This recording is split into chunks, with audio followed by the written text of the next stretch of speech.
جب ہندوستان کے آخری شہنشاہ بہادر شاہ ظفر کو مکنن میکنزی بحری جہاز میں بٹھا دیا گیا، یہ جہاز 17 اکتوبر 1858 کو رنگون پہنچ گیا۔ شاہی خاندان کے 35 مرد اور خواتین بھی تاجدار ہند کے ساتھ تھیں۔ کیپٹن نیلسن ڈیوس رنگون کا انچارج تھا۔ وہ بندرگاہ پہنچا، اس نے بادشاہ اور اس کے حواریوں کو وصول کیا، رسید لکھ کر دی اور دنیا کی تیسری بڑی سلطنت کے آخری فرمان روا کو ساتھ لے کر اپنی رہائش گاہ پر آ گیا۔ نیلسن پریشان تھا۔ بہادر شاہ ظفر قیدی ہونے کے باوجود بادشاہ تھا اور نیلسن کا ضمیر گوارا نہیں کر رہا تھا وہ بیمار اور بوڑھے بادشاہ کو جیل میں پھینک دے، مگر رنگون میں کوئی ایسا مقام نہیں تھا جہاں بہادر شاہ ظفر کو رکھا جا سکتا۔ وہ رنگون میں پہلا جلا وطن بادشاہ تھا۔ نیلسن ڈیوس نے چند لمحے سوچا اور مسئلے کا دلچسپ حل نکال لیا۔ نیلسن نے اپنے گھر کا گیراج خالی کرایا اور تاجدار ہند ضلع سبحانی اور تیموری لو کے آخری چشم و چراغ کو اپنے گیراج میں قید کر دیا۔ بہادر شاہ ظفر 17 اکتوبر 1858 کو اس گیراج میں پہنچا اور 7 نومبر 1862 تک 4 سال اسی میں رہا۔ یہ 7 نومبر کا خنک دن تھا اور سن تھا 1862۔ بدنصیب بادشاہ کی خادمہ نے شدید پریشانی میں کیپٹن نیلسن ڈیوس کے دروازے پر دستک دی۔ اندر سے اردلی نے برمی زبان میں اس بدتمیزی کی وجہ پوچھی۔ خادمہ نے ٹوٹی پھوٹی برمی میں جواب دیا، ضلع سبحانی کا سانس اکھڑ رہا ہے۔ اردلی نے جواب دیا، صاحب کتے کو کنگھی کر رہے ہیں، میں انہیں ڈسٹرب نہیں کر سکتا۔ خادمہ نے اونچی آواز میں رونا شروع کر دیا۔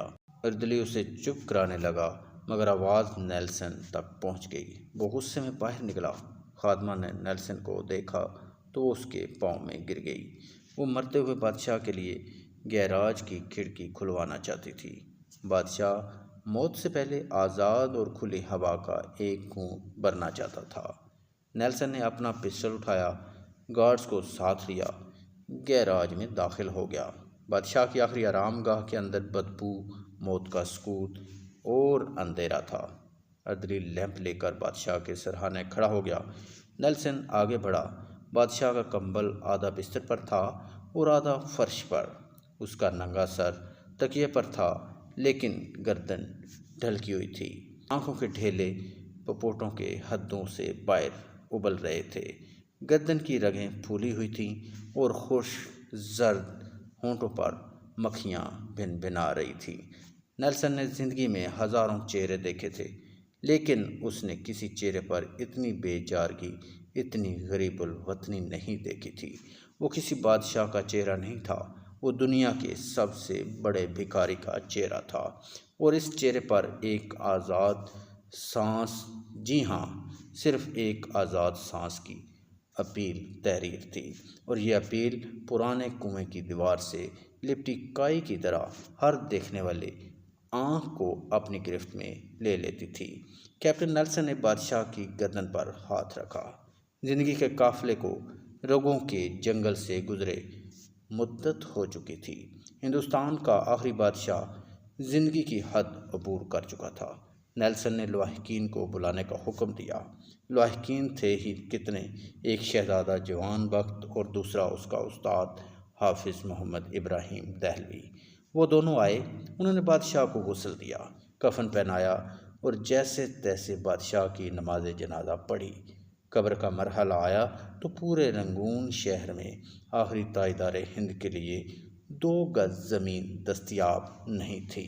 نیلسن نے سرکاری رہائش گاہ کے احاطے میں قبر کھدوائی اور بادشاہ کو خیرات میں ملی ہوئی مٹی میں دفن کر دیا۔ قبر پر پانی کا چھڑکاؤ ہو رہا تھا، گلاب کی پتیاں بکھیری جا رہی تھیں، تو استاد حافظ ابراہیم دہلوی کے خزاں رسیدہ ذہن میں 30 ستمبر 1837 کے وہ مناظر دوڑنے بھاگنے لگے جب دہلی کے لال قلعے میں 62 برس کے بہادر شاہ ظفر کو تاج پہنایا گیا۔ ہندوستان کے نئے بادشاہ کو سلامی دینے کے لیے پورے ملک سے لاکھ لوگ دلی آئے تھے، اور بادشاہ جب لباس فخر پہن کر، تاج شاہی سر پر سجا کر اور نادر شاہی اور جہانگیری تلواریں لٹکا کر دربار عام میں آیا تو پورا دلی تحسین تحسین کے نعروں سے گونج اٹھا۔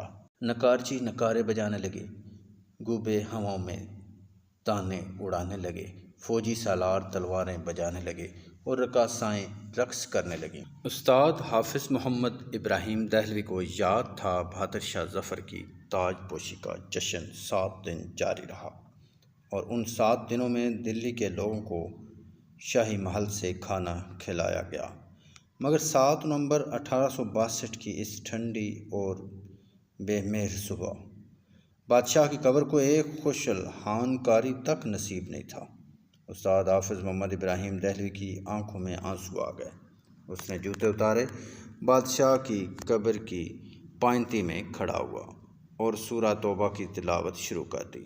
حافظ ابراہیم دہلوی کے گلے سے سوز کے دریا بہنے لگے۔ یہ قرآن مجید کی تلاوت کا اعجاز تھا یا پھر استاد ابراہیم دہلوی کے گلے کا سوز؟ کیپٹن نیلسن ڈیوس کی آنکھوں میں آنسو آ گئے۔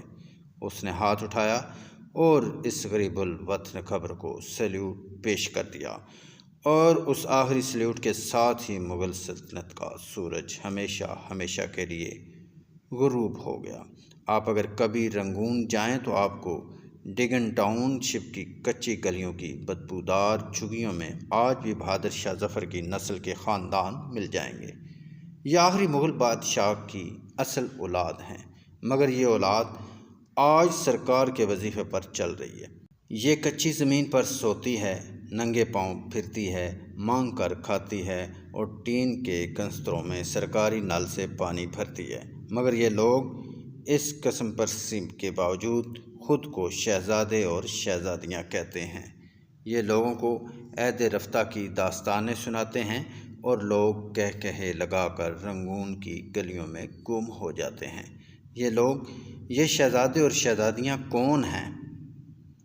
یہ ہندوستان کے آخری بادشاہ کی سیاسی غلطیاں ہیں۔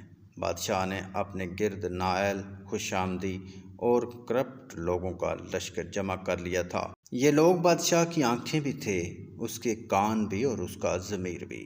بادشاہ کے 2 بیٹوں نے سلطنت آپس میں تقسیم کر لی تھی۔ ایک شہزادہ داخلی امور کا مالک تھا اور دوسرا خارجی امور کا مختار۔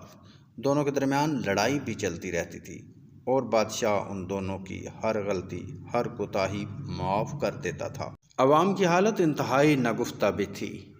مہنگائی آسمان کو چھو رہی تھی، خوراک منڈیوں سے کٹائی کے موسموں میں غائب ہو جاتی تھی، سوداگر منہ مانگی قیمت پر لوگوں کو گندم، گڑ اور ترکاری بیچتے تھے۔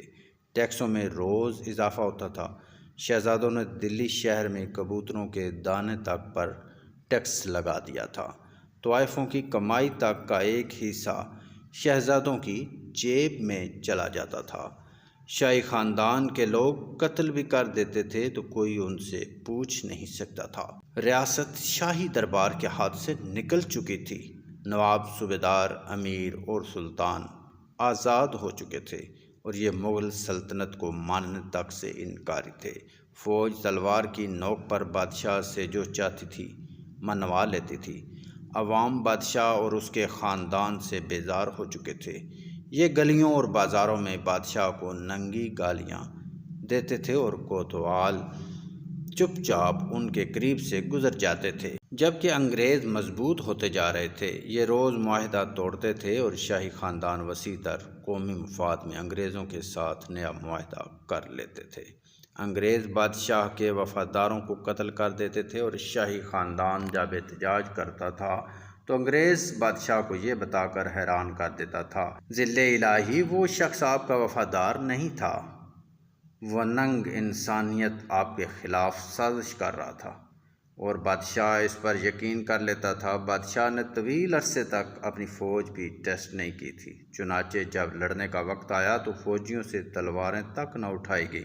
ان حالات میں جب آزادی کی جنگ شروع ہوئی اور بادشاہ گرتا پڑتا شاہی ہاتھی پر چڑھا تو عوام نے لا تعلق رہنے کا اعلان کر دیا۔